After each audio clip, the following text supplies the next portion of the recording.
Good evening class. Transformer का जो आपको रिकॉर्डेड क्लास दिए हैं वो आप देख लिए होंगे। उससे न्यूमेरिकल नहीं आएगा, वो ट्रांसफार्मर का एक बेसिक जानकारी के लिए वो चैप्टर था। आई होप वो आधे घंटे का क्लास आप देख लिए होंगे ट्रांसफार्मर का। ठीक है, देखें कि नहीं देखें? Good evening. बीपीएससी का भी पेपर हुआ होगा, आप देखे होंगे, उसमें साइंस के क्वेश्चन बीपीएससी का एनटीपीसी से इजी है। साइंस का क्वेश्चन आप अभी जितना पढ़े हैं ना, बीपीएससी के लिए एनफ था। मतलब थोड़ा सा प्रैक्टिस करना पड़ेगा। और एक्चुअली क्या है, रेलवे का ट्रैक थोड़ा सा अलग है, बीपीएससी का अलग है। लेकिन अब साइंस का क्वेश्चन, अगर ये रेलवे का पहले जिनका 28 का एग्जाम है, पहले चुपचाप जाके एग्जाम दे आइए, उसके बाद आके बीपीएससी का देखिएगा, फिर समझ में आएगा बीपीएससी का साइंस हलवा। देखे कि नहीं देखे आप लोग?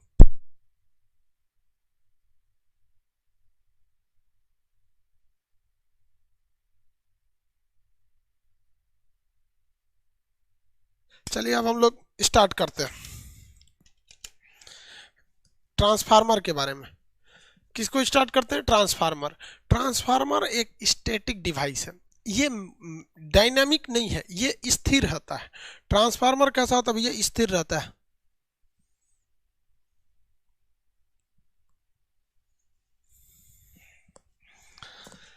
देखिए भैया, ट्रांसफार्मर कैसा स्थिर डिवाइस, उसमें कोई घूमने वाला इंस्ट्रूमेंट नहीं होता है। जब घूमने वाला उसमें इंस्ट्रूमेंट नहीं होता है तो आप उसे बस आप उसे मतलब आप उसे 24 घंटे काम में ले सकते हैं।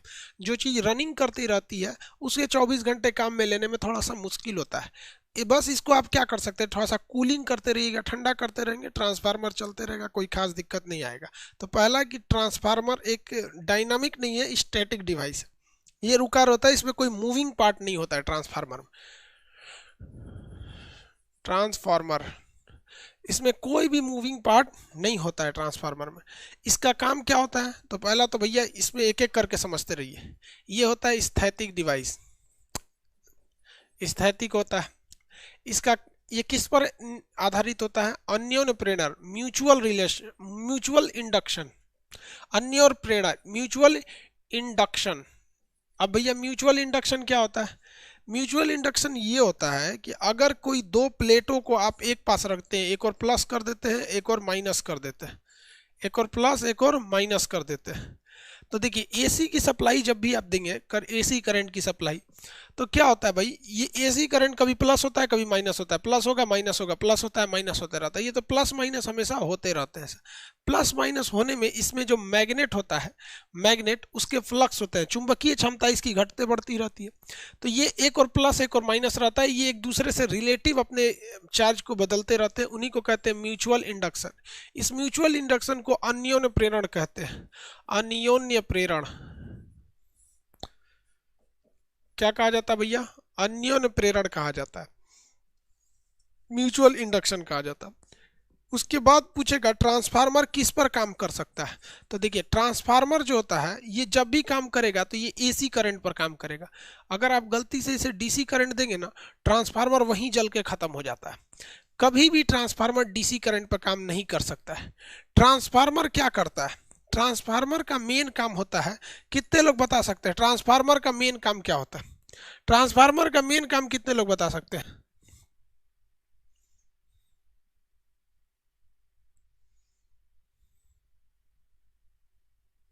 कितने लोग बता सकते हैं भाई? वोल्टेज को अप डाउन करना नहीं,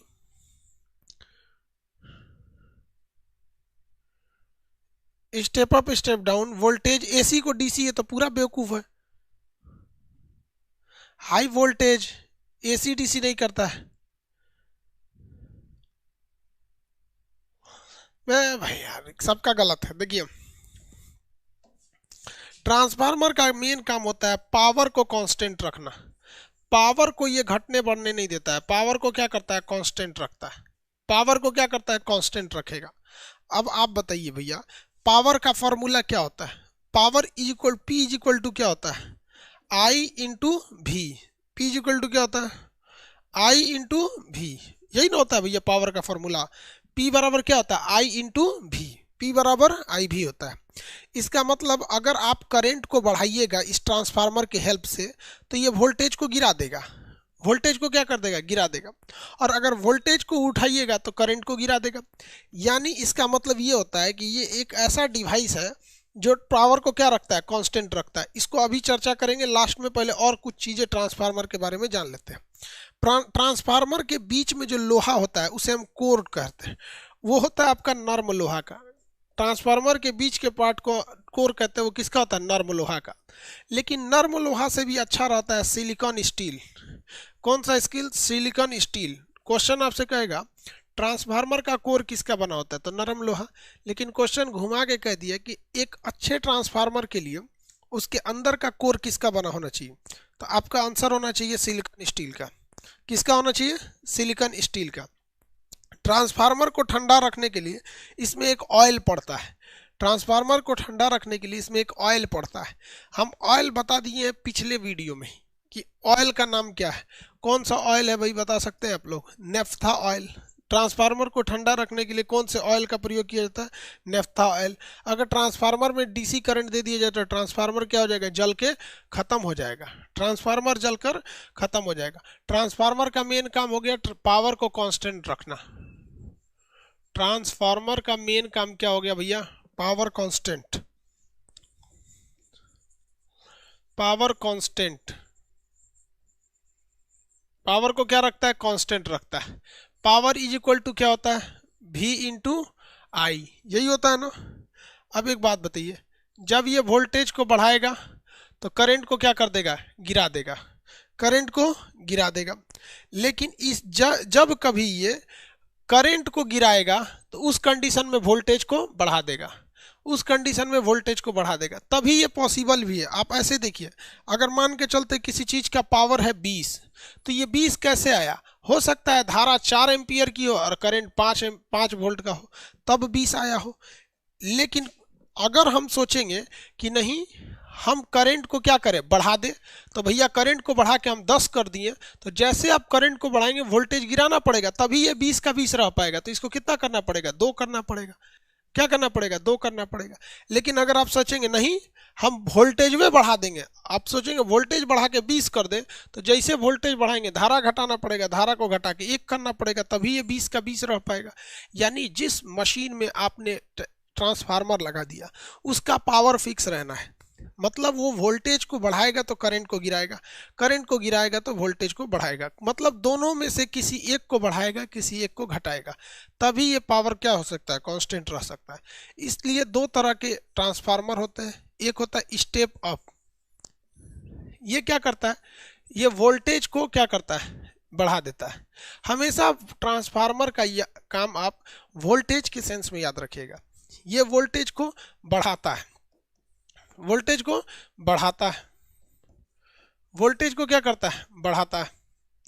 और एक होता है स्टेप डाउन, ये वोल्टेज को बढ़ाता है। तो एक बात बताइए, करंट को क्या करेगा, करंट को क्या करेगा, धारा गिरा देगा, धारा को क्या करता है, घटाता है, धारा को घटाता है। दूसरा होता है step down, step down, step down क्या करता है, ये वोल्टेज को डाउन कर देता है, वोल्टेज को घटा देता है। जब ये वोल्टेज को घटाता है तो उसी समय ये धारा को क्या कर देता है, धारा को बढ़ा देता है, उसी समय ये धारा को बढ़ाता है, धारा को क्या करता है, बढ़ाता है, धारा को क्या करेगा, बढ़ाता है, धारा को क्या कर देता है, बढ़ा देता है। इसको याद रखने का तरीका समझिए, याद कैसे रखिएगा, स्टेप डाउन जो ट्रांसफार्मर होता है और स्टेप अप ट्रांसफार्मर होता है। धारा को हम लोग लाइन भी कहते हैं ना, किसी को करंट मार देता है तो क्या कहते हैं, अरे बाप रे लाइन मार दिया, इसको क्या मार दिया, लाइन मार दिया। तो जो स्टेप अप ट्रांसफार्मर होता है, क्या होता है, स्टेप अप ट्रांसफार्मर होता है। ये ट्रांसफार्मर जो होता है आपकी मम्मी के जैसा होता है। किसके जैसे होता है, माँ के समान होता है। किसके समान होता है, माँ के समान। स्टेप अप ट्रांसफार्मर माँ के समान। क्या कहती है माँ, आपके पढ़ने के वोल्टेज को बढ़ाती है, कहती बाबू पढ़ ले, पढ़ ले बाबू, पढ़ ले। मम्मी आपके पढ़ाई के वोल्टेज को बढ़ाती है कि नहीं, नहीं बढ़ाती है, बढ़ाती है भाई। क्या कहती है, बाबू पढ़ ले पढ़ ले पढ़ ले, पूरा आपका वोल्टेज बढ़ा देती है पढ़ाई के प्रति। लेकिन इशारों इशारों में कहती है कि किसी को लाइन उन मत मारना। लाइन मतलब करंट, लाइन मारने की क्षमता घटा देती है। कहती है पढ़ ले पढ़ ले पढ़ ले। तो याद रखिएगा, स्टेप अप ट्रांसफार्मर माँ की तरह होता है, आपका वोल्टेज बढ़ा देता है, धारा घटा देता है। लाइन उन मत मारना किसी को। समझ में आ रहा है कि नहीं आ रहा? किसी को दिक्कत? सबकी मम्मी यही ना कहती है, इशारा इशारा में तो कहिए देती है, नहीं कहती है जी? यस सर बोल रहा है।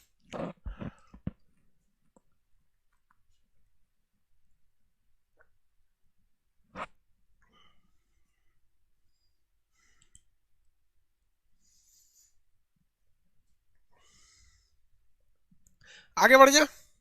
किसी को दिक्कत? स्टेप डाउन ट्रांसफार्मर कैसा होता है? स्टेप डाउन ट्रांसफार्मर कैसा होता है?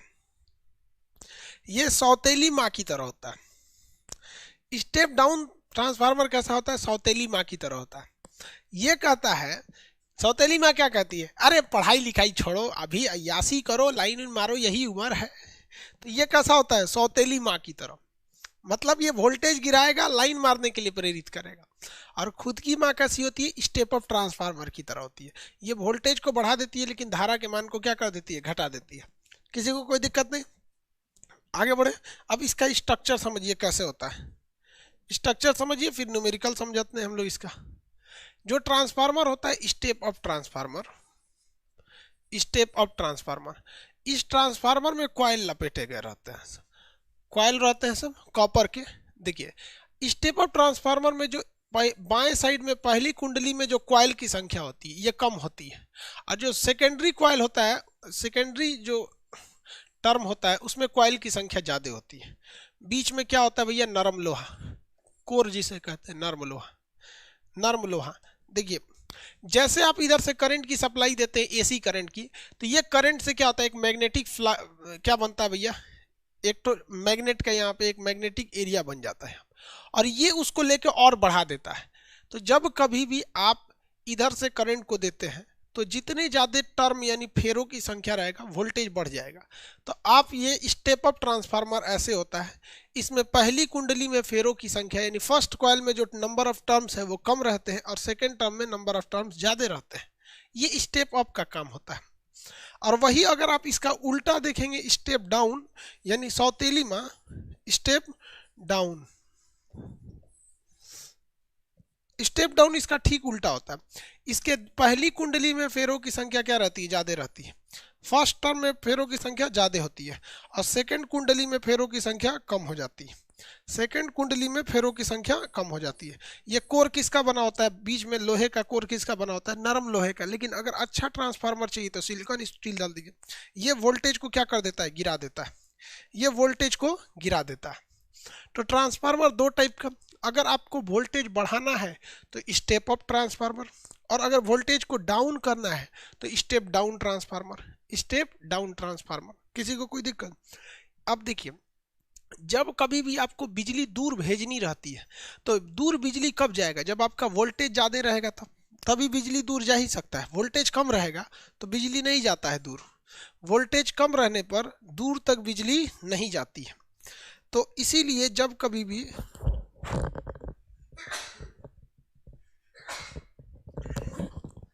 इसलिए जब कभी भी आपको दूर तक बिजली भेजनी है, बहुत दूर तक बिजली भेजनी है, तो स्पीड भयानक भेजिएगा तब ना। तो 2 लाख वोल्ट पर भेजा जाता है। कितने वोल्ट पर भेजा जाता है?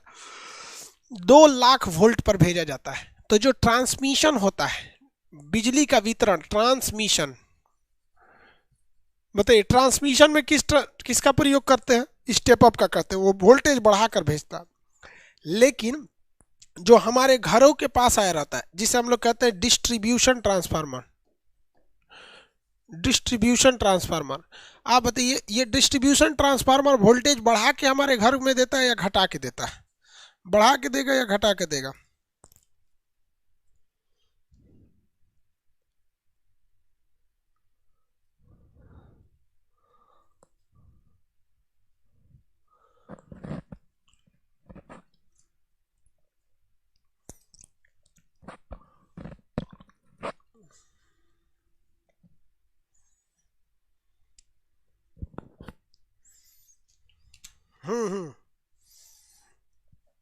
ये डिस्ट्रीब्यूशन ट्रांसफार्मर हमें क्या कर देता है, घटा देता है।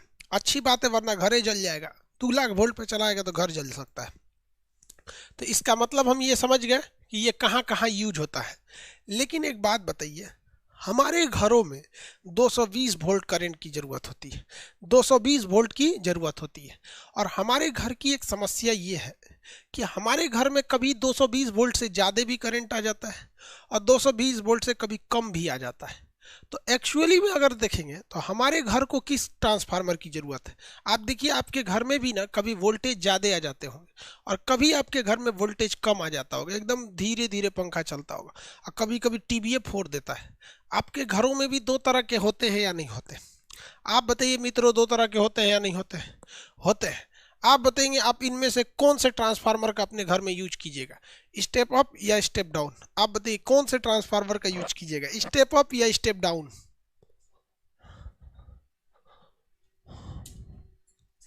स्टेप अप या स्टेप डाउन?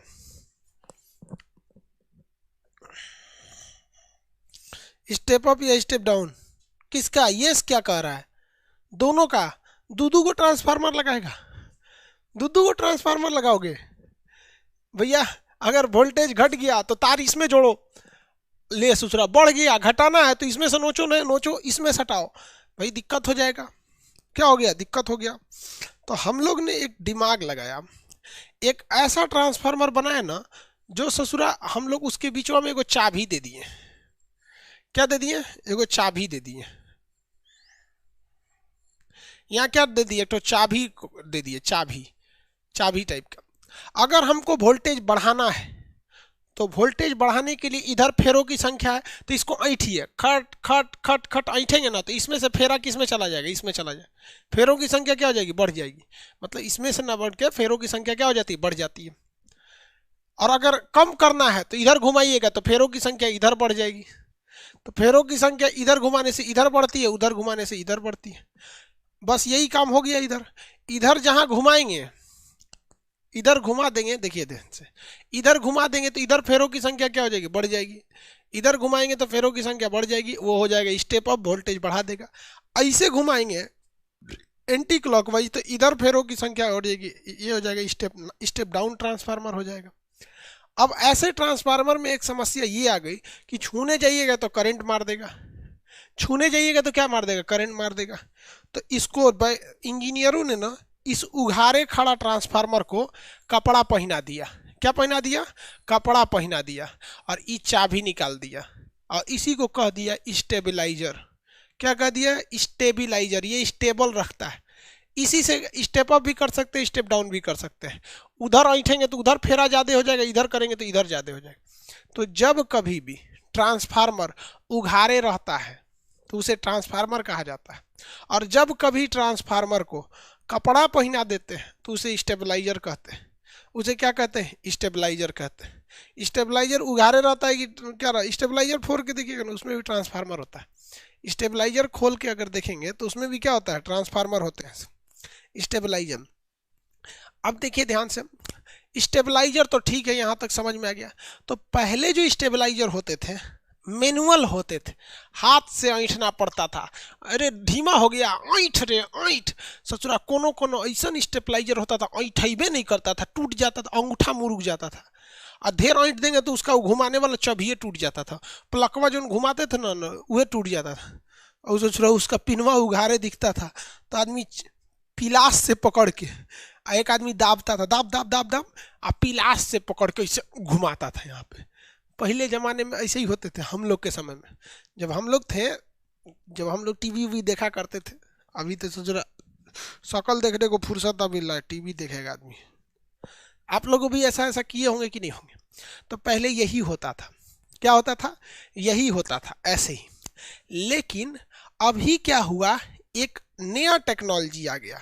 नया टेक्नोलॉजी के तहत यहाँ पर एक ठो वोल्ट मीटर नाप दिया गया है, और इसके अंदर एक ऑटोमेटिक सिस्टम लगा दिया गया है, जो अंदर में बैठ के देखता है वोल्टेज बढ़ गया, बढ़ गया, कहता उल्टा कर, उल्टा कर, घटा घटा घटा घटा, खट खट खट खट घटा देता है, और टुकुर टुकुर देखता है।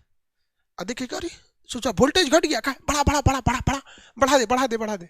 तो इसमें ना यहाँ एक मीटर टाइप का देखते होंगे, इसे कहते हैं डिजिटल स्टेबलाइजर। क्या कहते हैं? डिजिटल या ऑटोमेटिक कहते हैं, डिजिटल या ऑटोमेटिक कहते हैं। आप देखे होंगे जहाँ एसी लगा रहता है ना, वहाँ इसको लगाया गया रहता है। एसी 60-70 हज़ार रुपये का एसी मिलता है, आई 3-4 हज़ार रुपये का ही आपका ई वाला ट्रांसफार्मर में मिलता है। लगा दीजिए इसको ससुरा, दिक्कत खत्म। समझ में आ गया कि नहीं आ गया? ऑटोमेटिक ट्रांसफार्मर और स्टेबलाइजर। आगे बढ़े। अब आप जब स्टेबलाइजर खरीदने जाइएगा तो आपसे दो चीज पूछता है, आपको अपने स्टेबलाइजर का कट ऑफ पोटेंशियल कितना चाहिए। तो स्टेबलाइजर खरीदते समय ध्यान रखिएगा कि कट ऑफ पोटेंशियल कम से कम हो। कट ऑफ पोटेंशियल कितना हो? कम से कम का हो। कट ऑफ पोटेंशियल कितना हो? कम से कम का हो। ठीक है, आगे देखते हैं। दूसरा ये भी ध्यान रखिएगा कि आपको कितने चीज़ों को चलाना है। तो अगर ज़्यादा चीज़ों को चलाना है तो आप ज़्यादा किलोवाट कर लीजिएगा, कम चीज़ों को चलाना है तो कम लीजिएगा। बात ये आती है कि जब आप बड़े पावर का स्टेबलाइजर खरीदने जाइए, इतना बड़ा स्टेबलाइजर लीजिएगा, सोचिएगा पूरा घरवे को मेंटेन कर दे, तो उसमें आपको पूछेगा कि इसका कट ऑफ पोटेंशियल कितना चाहिए। कट ऑफ पोटेंशियल उसे कहते हैं, ध्यान से देखिएगा, आपको हमारे घरों में ज़रूरत कितने की होती है? 220 वोल्ट की। घरों में ज़रूरत कितने की होती है? 220 वोल्ट की। कट ऑफ पोटेंशियल उस पोटेंशियल को, उस वोल्टेज को कहते हैं जिस वोल्टेज को खींचकर 220 तक लाया जा सके। 220 तक लाया जा सके। भाई स्टेबलाइजरों की तो अपनी क्षमता है, मान के चलिए कि 150 वोल्ट है, तो 150 को उठा लाएगा, कहेगा चल तो हम 250 कर देते हैं। तो इसका स्टेप कट ऑफ पोटेंशियल कितना हो गया? 150 हो गया। अब पता चला सोच रहा 10 वोल्ट का करंट है, तो 10 वोल्ट के उठा के नहीं ना कर देगा 220। अरे भाई खींचने की भी एक क्षमता होती है ना।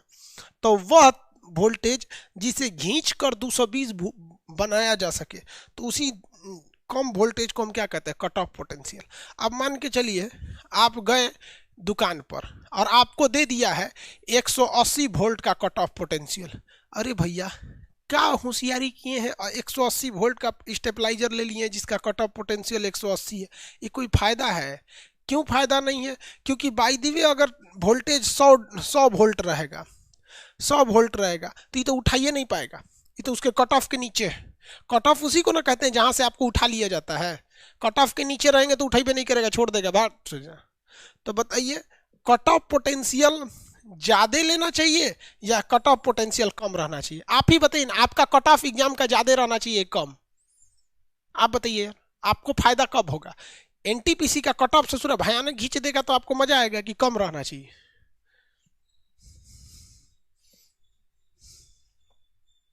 हाँ देखिए एक जनी कह रहे हैं 50 200 50, हाँ लो होना चाहिए। Very good. हमारे पास जो स्टेबलाइजर है, हमारे पास जो है वो उसका कट ऑफ पोटेंशियल 80 है। हमारे घर में जो लगा हुआ है उसका कट ऑफ पोटेंशियल कितना है? 80 वोल्ट। ये भी ठीक ही है 80 वोल्ट। 80 वोल्ट पे तो ससुरा बल्ब जो होता है ना, बल्ब 10 रुपये वाला, वो धीरे धीरे एकदम जलता है, पंखा इससे नचेगा। मतलब पंखा ऐसा नचेगा ना कि जिसके आँख का ऑपरेशन हुआ वह गिन लेगा कि कई गो पंखी है। 80 वोल्ट का करंट बहुत धीमा होता है यार। तो हमारे घर का कट ऑफ पोटेंशियल है उसका 80 है, तो 80 रहेगा या 80 से ऊपर रहेगा तो खींच के लेते आता है। अब इससे भी नीचे रहेगा तो नहीं काम करेगा, इससे नीचे रहेगा तो काम नहीं करेगा। इतना तो समझ में आ गया आप लोग को? किसी को दिक्कत है?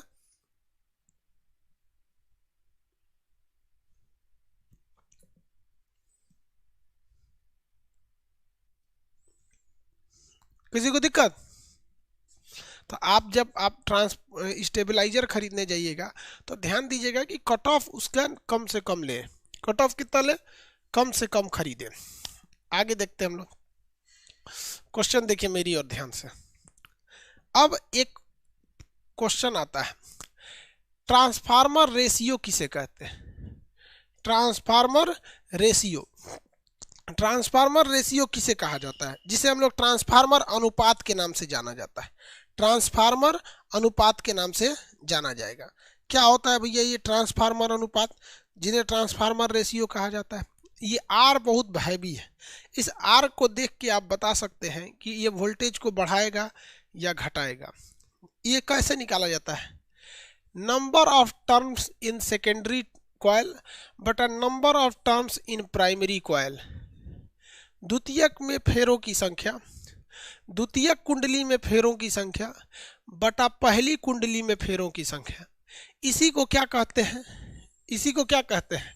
हम ट्रांसफार्मर रेशियो या ट्रांसफार्मर अनुपात कहते हैं। आप आर की वैल्यू को देखकर ये कंफर्म बता सकते हैं कि ये वोल्टेज को बढ़ाएगा या वोल्टेज को घटाएगा। जैसे हम ये कह दें, आप ही से पूछते हैं, स्टेप अप ट्रांसफार्मर के लिए अगर आप द्वितीय कुंडली में फेरों की संख्या से भाग देंगे प्रथम कुंडली के फेरों की संख्या, तो जो वैल्यू आएगी वो 1 से बड़ी होगी या 1 से छोटी होगी? ये बताइए ना, जो वैल्यू आएगी वो 1 से बड़ी होगी या 1 से छोटी होगी?